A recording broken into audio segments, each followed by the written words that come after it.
يغارون مني، كنت حلوة بالحارة.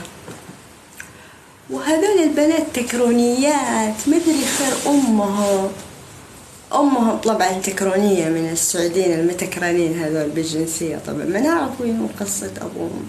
سحرات تقول، يشبهوا السحرة، يجرون ورايا بالحارة. ما فك أمي. تعرفت عليهم. طبعا هذه ما ححكي لكم قصة حياتي كلها، بحكي لكم قصة حياتي كيف طلعت من السعودية. والله من جد أتكلم من جد وقسم بالله. كنت أنا بنت في الحارة، حارتنا،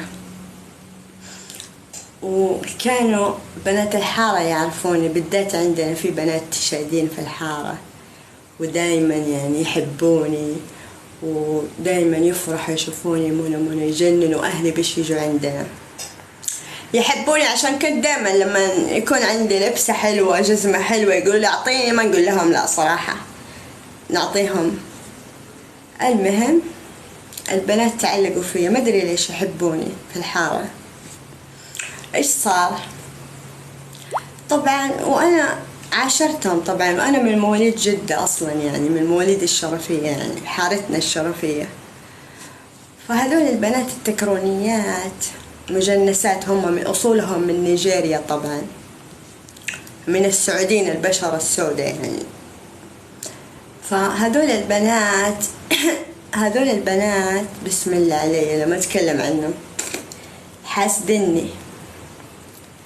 بنات حارتي أنا أصدقهم صراحة، تشاديات وأجنبيات زيي، وعندنا ناس سعوديين في الحارة.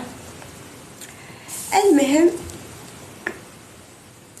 هذول التشاديات أمي قالت لي لا تطلعي مع التشادين قالت لي ما تطلعي التشادين يخافوا منه، ما أدري ليه. المهم أنا كنت عندي كذا يعني سبحان الله، يعني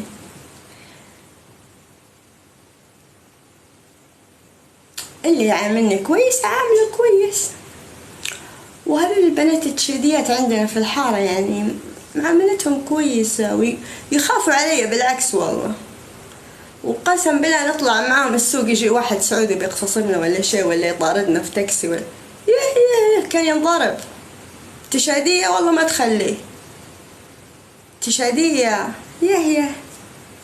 المهم عجبتني رجالتهم صراحة، تشاديات عندنا في الحارة. كنا كلنا عيال حواري في الحارة تمام. هذول التشاديات البنات كانوا جدعان، لكن أمي كرهتني، قالت لي ما تكلميهم. كنت نحب ننزل معاهم السوق، ننزل كان يبيعوا في البحر طراطيع، كنت أنزل معاهم. طبعا أمي كان نقولها بننزل البحر، يه وين ديك الطفولة بحر ما في. يا أمي هيا البحر، يا أمي هيا، أمي راكبة راسها ما في بحر.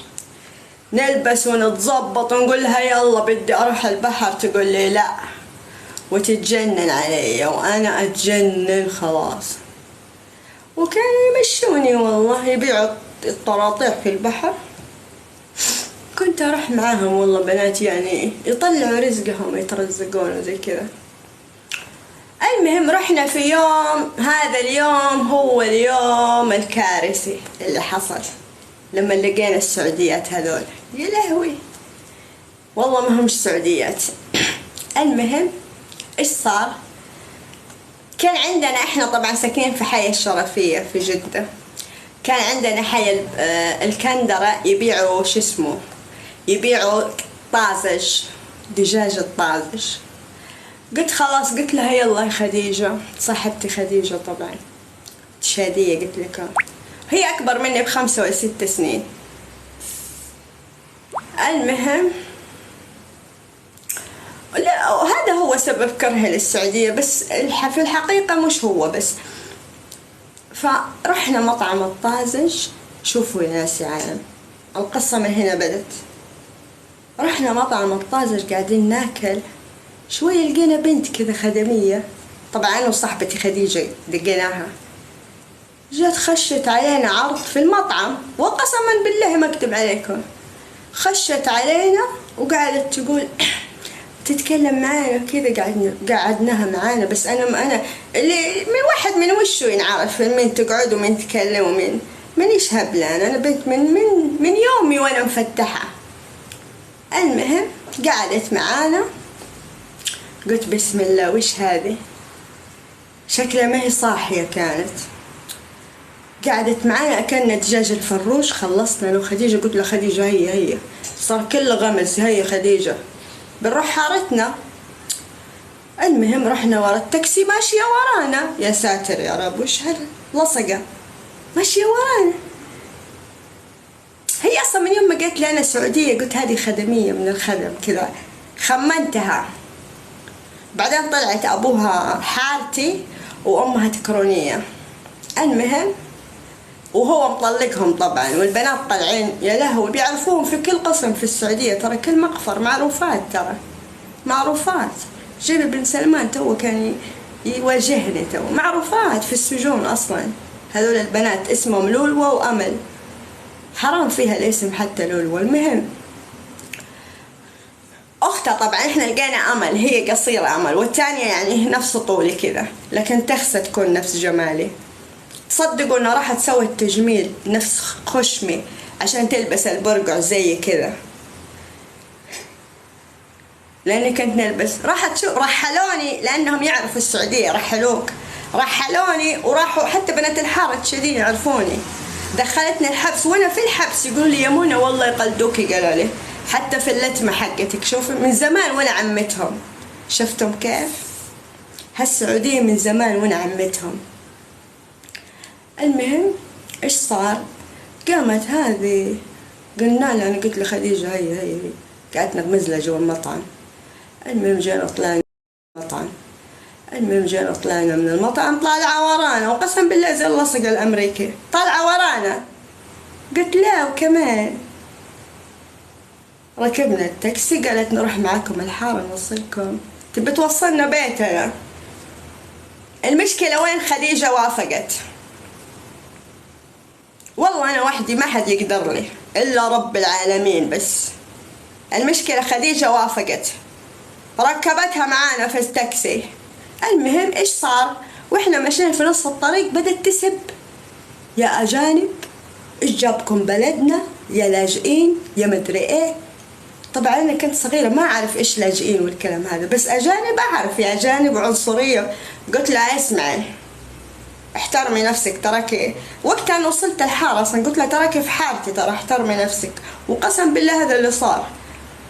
وقعدت تسب الخدمية وتسب وانا سعودية وفي بلدي واجانب واطلعوا بلدكم ومدري ايش. طبعا انا كنت نسمع السعودية متخلفين والكلام هذا، لكن يعني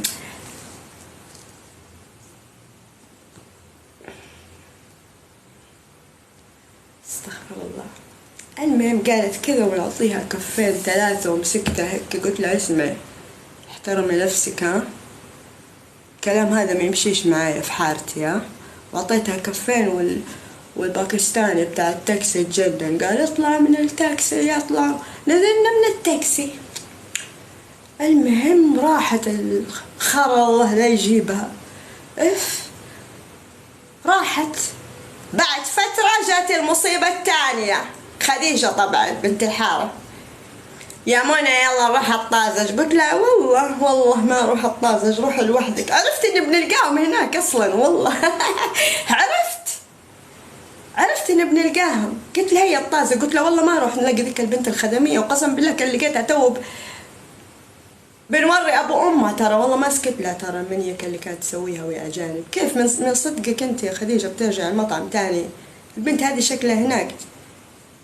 قالت لي يلا. طبعا خديجة طبعا هي الله يسامحها، رجعنا المطعم، وقسم بالله اول ما دخلت المطعم لقيتها جايتني ومعاها واحدة اطول، هي طبعا قصيرة كذا تجيني، معاها واحدة نفس طولي، وقعدت تأشر لها تقول لها هيك عليا، وقسم بالله جت أختها كده تشوفني، قلت له علق علق علق، تسمعوني علق وأكمل القصة. وين وصلتم؟ قالوا لي علق. أقفل وافتح؟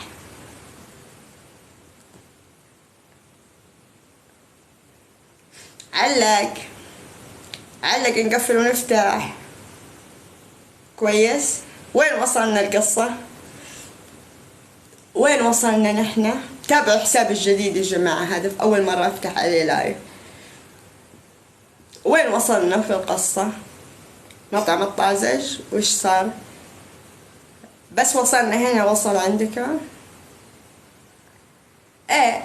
المهم خديجة قالت لي ارجع المطعم تاني. ما رضيت، قلت لها من جدك يا خديجة؟ قالت لي ايه يا خديجة، حنروح هناك حنلقاها البنت قلت لها كانت زودتها معايا تو، بنمسكها بنضربها، وقسم بالله ما نسكت. قلت لها خديجة ما تخرب الليلة، قلت لها نروح المطعم نلقاها. عرفت اني بنلقاها هناك اصلا. المهم والله العظيم اول ما وصلنا طازج، لسه ماشيين في السيب هيك ماشيين، نلقاها في وشي ومعها واحدة تانية. طبعا قلت لكم هي قصيرة والتانية شوية أطول، على نفس طولي كده، اللي اسمها لولو وهي اسمها أمل. المهم شفتها كذا، جتني معها واحدة. المهم قاعدة تسوي لها كذا علي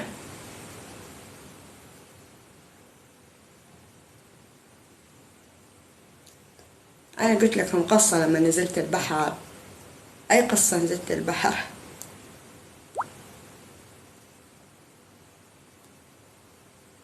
لما نزلت أبيع طراطيع. قلت لكم بنات حارتي الشديات يبيعون الطراطيع، مش أنا، ما نبيعش طراطيع أنا.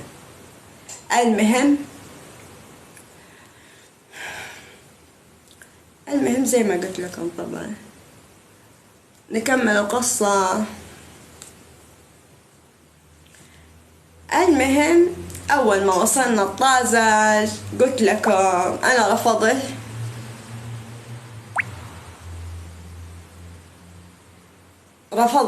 إني أروح